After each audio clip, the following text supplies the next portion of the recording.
Yo, what's up guys, it's Talon, and today we're going to be talking about the Gallo's Aegis system that makes it really easy to climb, even sometimes when you're playing non-carry champions at this point.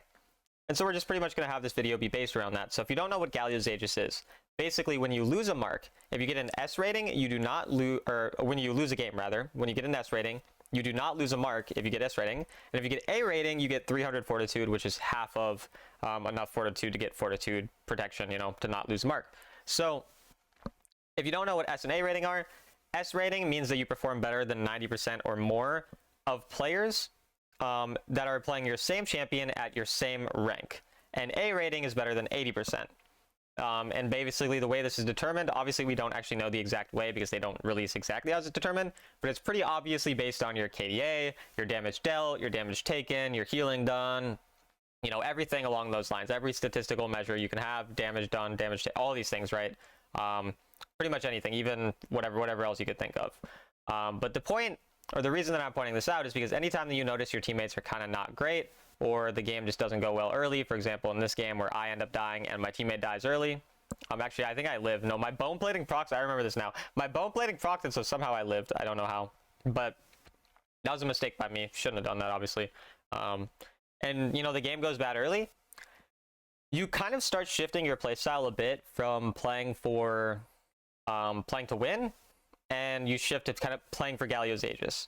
So there's a lot of stipulations that I need to make, and I want you to listen to everything I say, because you don't just play for Gallo's Aegis every game. I want to make this very clear. The times that you play for Gallo's Aegis are games where you're down a lot of gold, and you are having a very good KDA, very good stats. It's generally like you've done good damage, you know, again, good KDA, whatever else. And you know there's pretty much no chance of you winning because your teammates are so much worse. They're playing so bad. They're down 5,000, 6,000 gold. You don't do this when you're, you know, like even gold. You don't do it when you're ahead in gold. You're playing to win generally. But when you notice the game is basically lost, what you're going to start doing is you're going to start playing way more for KDA. You're going to start playing way more for your stats. Make sure that in a fight, instead of approaching a fight trying to win the fight, you're approaching the fight trying to get a kill or an assist out of it, get some damage dealt, take some damage, because taking damage also is a stat that I'm 95% sure impacts the Gallo's Aegis, but make sure you don't die. So make sure you use your flash to make sure you escape. You're not actually really looking to win the fight. Obviously, if the fight ends up, you know, looking winnable, you play to win it, but that's not your concern. Your concern is going to a fight to get some stats out of it. And again, you only do this when your team is doing really poorly and you're just trying to get, you know, a loss protection, basically. So for me, I played for 5 hours, 40 minutes today, all Thresh games except for one Recon game, and I lost 5 games total. Of those 5 games, I got S rating in 4 of them. So I only lost 1 mark, but then I had mark loss protection because I was winning a lot in general. So I actually lost 0 marks despite losing 5 games, which is pretty absurd. Again, I don't like this system at all, but it's here, so we got to play with it, right? It's pretty insane. But again, as you can see here, early game, actually going really well for us. You know, we're 0-0-4, so again, this is the type of game that might happen where you're snowballing your lane early, you're ahead, and then you're going to see the game's going to start to go pretty poorly in just a little while. So again, at this point, I'm playing to win. I want to make that very clear. I'm playing to win. I'm just doing what looks right in this situation. You know, we make the simple engages for our team, we help out our team, whatever, and we end up, you know, being in a good position. But you're going to see the later the game goes, the more we realize we can't win, and we kind of shift our play style. So I have other videos, you know, other support videos, and we'll continue to make support videos on just how to play properly, how to win the game, whatever. But I do want to make this video so that people know what Gallo's Aegis is and how to play around it when, you know, games aren't going well. And this is not just for support. You do this with any role. So if you're like a Baron laner, you do it when you realize that you're really ahead in winning lane, but you're not ahead enough to carry, and your team is behind too much. Then you pretty much just play to side lane over and over again, get a kill on side lane, make sure you never die on side lane, wait till you see all of the enemy on side lane, and then, you know, that's when you actually go in, rather than, you know, maybe trying to make a little bit more of a risky play, that type of thing. Here we end up engaging, definitely made a couple mistakes here. Like, I shouldn't have engaged in force so hard. I mean, I missed my hook. I guess if I hit the hook, you know, it would have been fine. But we end up giving away the shutdown of Samira, which isn't really ideal for us. And so this is where we kind of start seeing the game, you know, shift in a pretty negative direction, where we give away a shutdown, our team's not doing well, and the rest of the map we're down in gold overall. It's not looking great.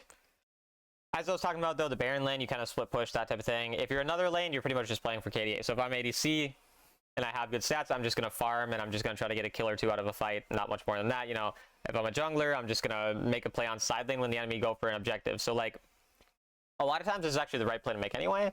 Depends on the game, but, like, let's say I'm a jungler, and I'm fed, but I know that I really can't carry. We're down, you know, 7, 8k gold. My team is inting, but I have good stats. I might just go help my Fiora on side lane to get that one kill on that one, like, set or whatever, instead of going to the dragon where the rest of the enemy are, and just get that extra kill to be a little bit more likely to get Galio's Aegis. And I'm going to make sure I don't die. So every fight, I'm going to play it very scared, very safe.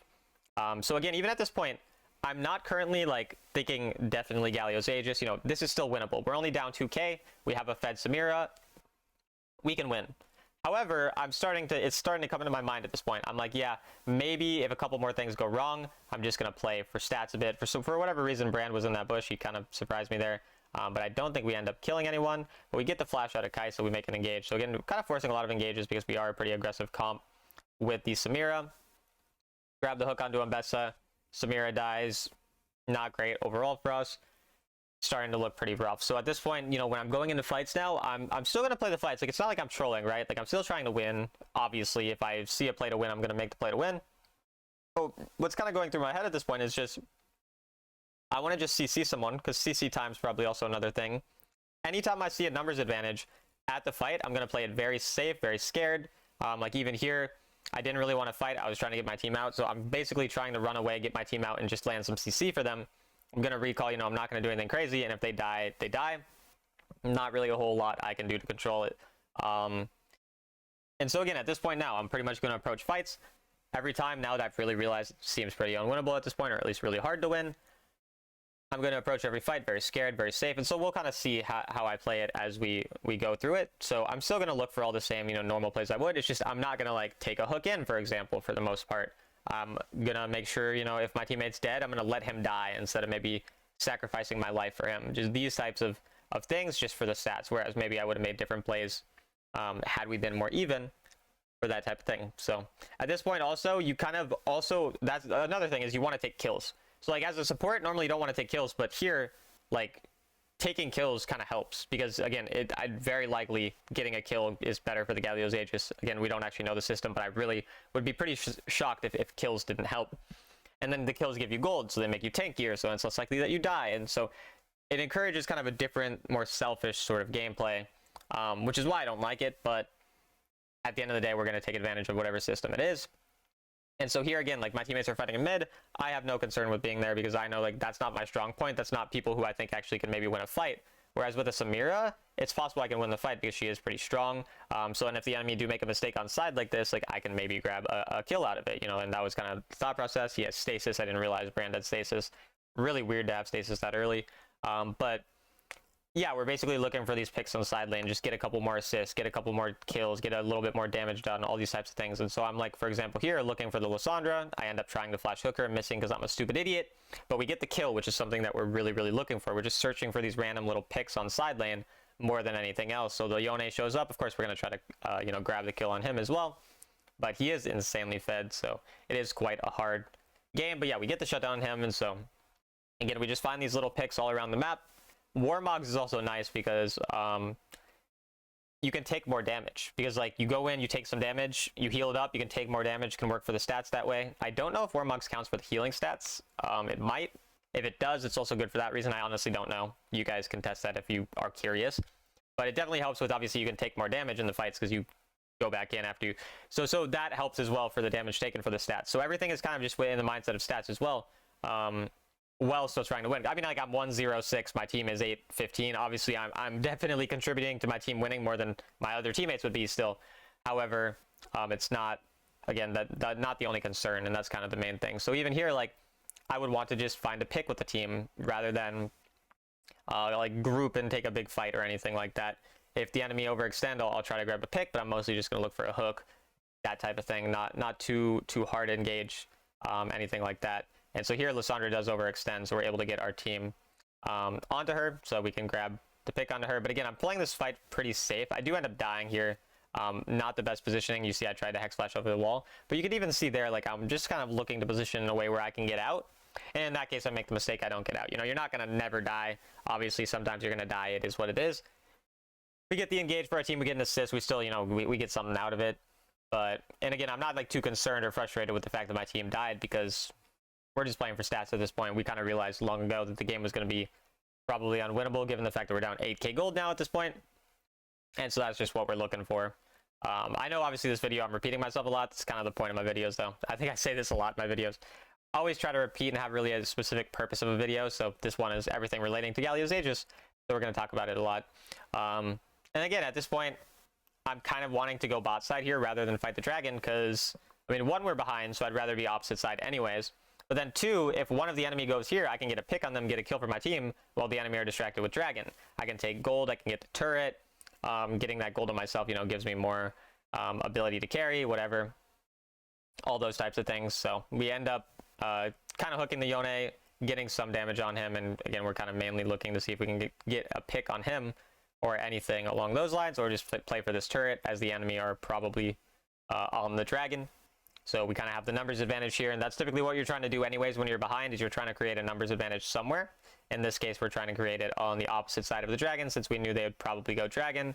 We're able to get the turret out of it, and then again, I noticed like pretty quickly, like, oh, we're maybe just gonna die. And so I believe pretty quickly after this, I try to just get out. Like, yeah, like I noticed like everyone's here, and so I just, you notice how immediately I just flash out. I'm just like, yeah, I'm just gonna run away. I just want to live. And don't get me wrong, usually, again, it would usually be good to just live anyway. So it's not the end of the world.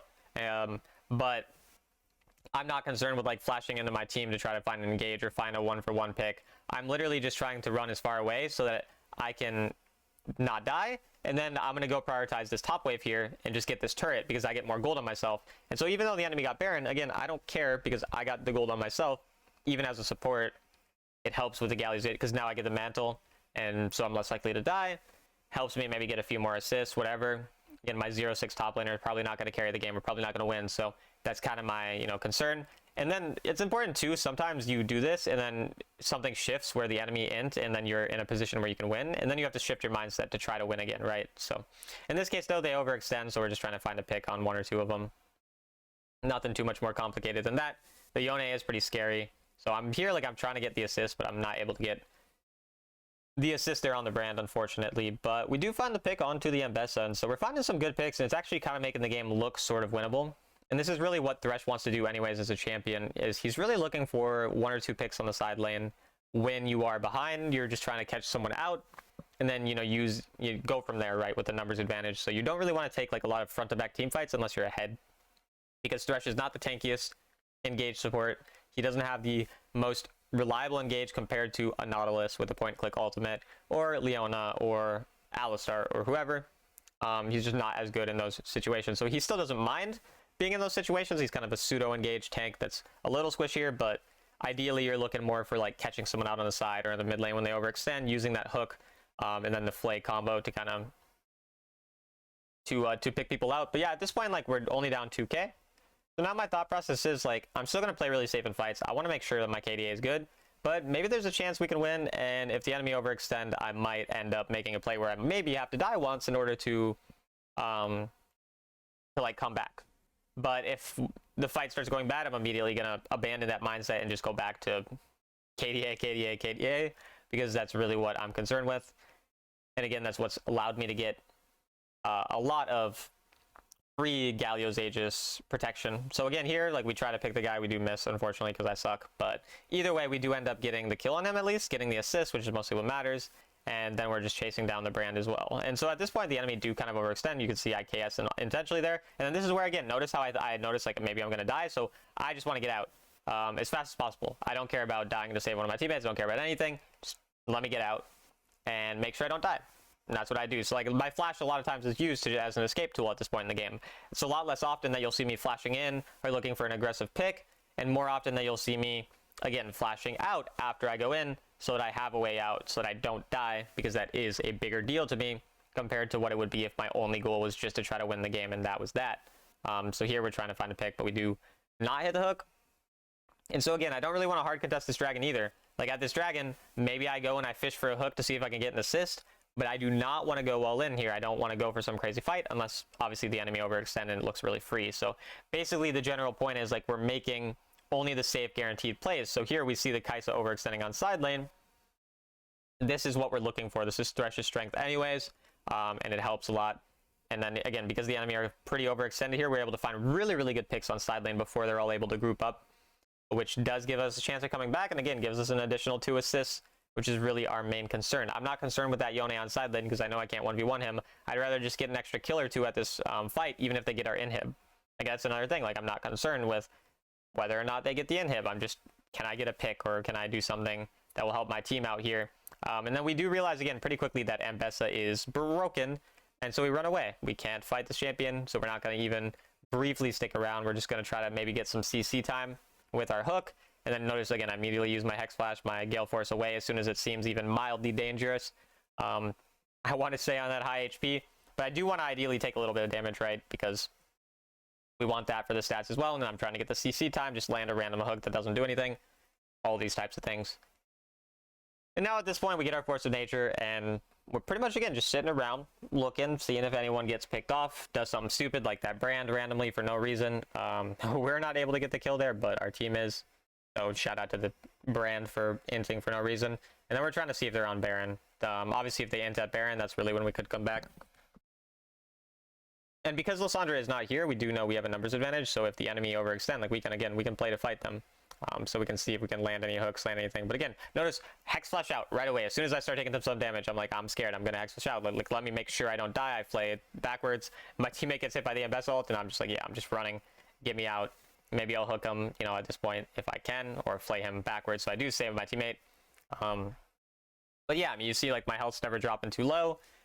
And yeah, I think I've kind of beaten this point home at this point. So because they are inting it here by randomly flipping this into Ambessa or into Diana when I have a Diana jungle, of course I'm going to try to help him get that.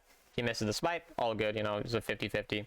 But once again, we just want to make sure we get out. So we end up just getting out as fast as possible. I believe I end up flashing out. And again, not even messing with that. Just, it is what it is. My team dies. They die. Let me just farm some CC time again on the Yone, on the Ambessa, everything like that. Get some damage off here. And then they do kind of overextend. And so since they overextend, I'm a bit more okay with going forward somewhat. But again, I'm still trying to be quite passive here. Nothing too crazy.